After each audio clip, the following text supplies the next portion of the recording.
Hey, David, how are you? Hey, Sharon, doing well. Thanks for This, having me on.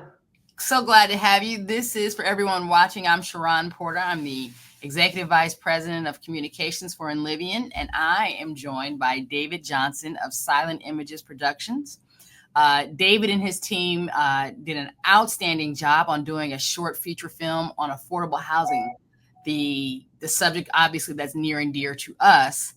And before we get started, let's just play a couple minutes of it. You couldn't get a housing choice voucher without being employed. And I think a lot of people don't know that. There's a lot of stigma behind having a Section 8 voucher, being a part of the housing choice program. People correlate Section 8 to affordable housing, and that's the definition that a lot of people have in their brains.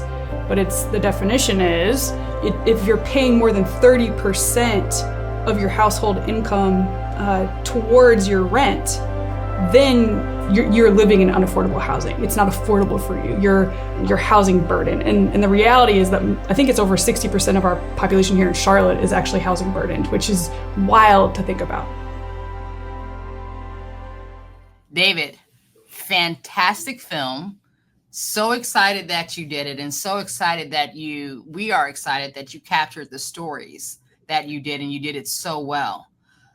I mean, tell me, so what inspired you to create a short film like this? Yeah, well, I mean, first I want to say, that was the easy part. Livian, your team does the hard and the more important work, and that's actually providing the affordable housing. So we just come in, and what we love to do is just celebrate stories of change and highlight needs in our city, but also kind of point people to, who's actually making tangible change in the city and coming up with solutions. So anyways, your team and Olivia, you're doing an awesome job. And it was, to your question, affordable housing, there's certain things, in our world, we serve all kinds of nonprofits. So we're a nonprofit ourselves. We serve, 60 different nonprofits in a year, and we hear all kinds of different connecting points. And sometimes we just want to connect, like, where is the web connecting? For about 5 years ago, we did a film series on mental health because we felt like we keep hearing that, whether it's someone with homelessness or addiction or job security, all these things that we're like, wait a second, we keep hearing, mental health issues. But then we also begin to hear, how affordable housing is central when it comes to education, when it comes to job security, when it comes to mental health too. I mean, all those. And so we just begin to kind of ask the question, okay, who's told the story around affordable housing? Because sadly, we used to always say you only would hear about mental health issues when there was a school shooting, right? That's when the coverage. And the affordable housing issue, we felt like it got coverage when people were upset that it was coming to their neighborhood. Yeah. Right? And the local news would show up and someone would get a mic in their hand and be like, we don't want that in our neighborhood. And I'm like, okay, there's more to this story, right? And clearly people aren't getting the full picture of what it means to provide affordable housing. There's a disconnect with the story. And so anyways, that's what kind of set our team on this journey for the last year and a half of, let's tell this story and let's celebrate and educate as to what really it means to provide affordable housing. I think you guys did a great job, as I've already said, and you've made an interesting point, because really there are a number of ways you could tell the story. You could tell it by the sheer numbers, and I mean the number of housing that's needed. And to your point, I think in the last 5 years, the perspective on affordable housing has changed because everyone is starting to feel like, oh, we all need it.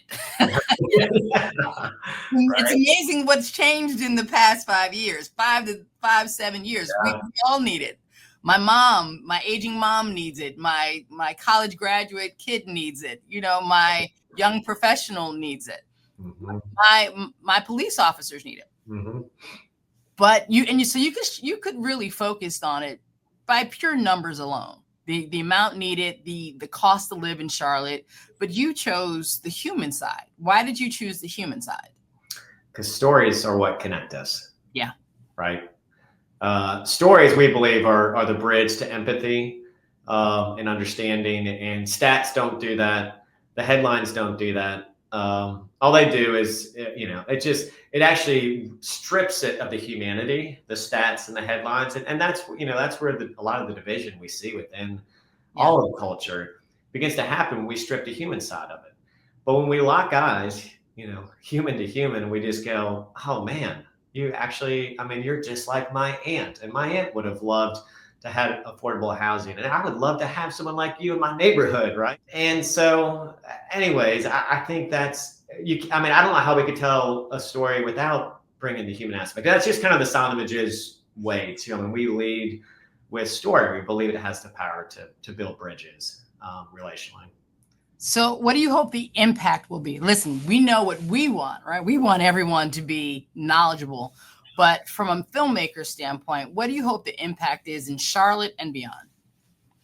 Well, I just hope that people will have a different perspective when they hear the word affordable housing, and the connotation of it begins to turn more positive, of like, oh, affordable housing's coming, to near my neighborhood. Oh, that's awesome. I wonder who's going to move in, right? I wonder if officer so-and-so is going to be able to finally live in our community, or that teacher that we love, our third grade teacher. I'm going to tell her about it because now she can move into our neighborhood. That's what I hope that people, whether they run a small business, that's the other thing that we wanted to celebrate with this film is that there's, it takes a lot of people to come together to provide this. It's a complex issue. But I would hope other business owners, churches would go, ooh, never even thought about us using our land, right? Mm-hmm. Or other business owners or people who are home builders go, you know what? I like what True Homes is doing. We want to do that for our neighborhood too, right? So that's what I hope will start to happen. So were there any moments during your filming that surprised you or maybe opened your eyes to something that you hadn't known before? This is a new experience and exposure for you as well, correct? Yeah, in some ways. We do a lot of film work for Habitat for Humanity, and so we've been in those areas. But I had actually never been inside of one of your affordable housing complexes. So like with Jim, to be able to go in there, and hang out with him. He's just such a cool guy. But the way he talked about and the community that was there, I felt like, in all the healthy ways, I was in a college dorm, right? So the good aspect of it, but the way he talked about so-and-so lives here and so-and-so does this, and I think they're dating now, those two, I'm like, Jim, this is hilarious. Like, you got this. He's like, oh yeah, it's a community here. And we're not all perfect. And I just thought, oh, this is good. Like, there's something really beautiful happening here. And obviously just the gratitude he was for you all and how you took care of him and changed the trajectory of his life. When INLIVIAN stepped in and said, okay, we got an apartment for you, then I was like, okay, I'll take it. Well, when I walked in to the apartment, I was actually happy because I'm like, okay, I got a place to stay. I'm not going to be out in the street. I'm not going to be homeless. I don't have to worry about this anymore. I can afford this. I can pay the rent. So I'm good. I am good. And I felt much, much better than I did. Yeah, he's an outstanding person. What do you think is most misunderstood about affordable housing? I think most people say affordable housing is going to come, and so crime will come with it. I think that's most misunderstood. Yeah, that's gonna follow. So I think that's my short answer of it. Is that basically you're trying to make it easier for the criminals and the drug dealers to get closer to my neighborhood and my school and my children, and I want to build a fence around that and not let it into my neighborhood. Sometimes there's a stereotype of individuals that might just be living off of the federal government. That's really not the case. We have families that are out here every single day working 40, 60 hours a week that can't afford to live here in Charlotte. Yeah, our team, we went to a conference last year, and the speaker said something very profound. He said, if you don't want affordable housing in your backyard, it will end up on your front step. Mm-hmm. And that's just the truth of the demand. Yeah, that's right. That's right. That's just the truth of demand of the level of housing, not just here in Charlotte, but across the country. So tell me, what's the one message that you hope people get after seeing this? That together, if we work together and collaborate, we can come up with solutions. I want people to walk away with that. I don't think we get that message enough through the short kind of news snippets we get. Yeah. A lot of it is just the stats of things like it's insurmountable. And I mean, everyone we interviewed, and I mean, you're on the front lines of this. It is complex and it is huge. And so, but the beauty of watching these different nonprofits, churches, and businesses collaborating, and all of a sudden, you know, we are, I mean, you all are making an impact, and it is changing the city slowly, but it does take everyone. It takes the government, it takes the nonprofits, it takes the churches, the faith communities to come together, and just the regular citizens who, when, you know, basically will go to these town meetings when it is brought up and say, hey, you know what, we're for it. We live here and we're for it. How can we support it? I think that's what it takes too. It's just a common person too. They may not be a business owner, but, you know, next time that is kind of thrown out at your local community town meeting, that you go, hey, wait a second, I live here and I'm for it. Here's why. Yeah. Good. How can organizations use this as a educational tool?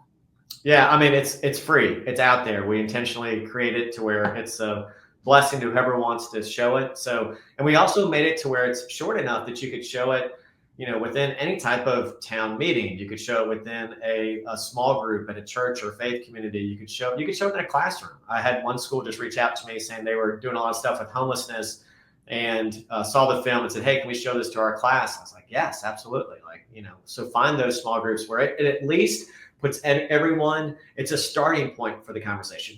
Before we go, I want to make sure that I get your website up. If anyone is interested in learning more about Silent Images and seeing all the great films that they do. Our socials are silent.images. I think it's our Instagram. Yep. I should know these offhand, but clearly I am not in charge of our social media. But silent.images.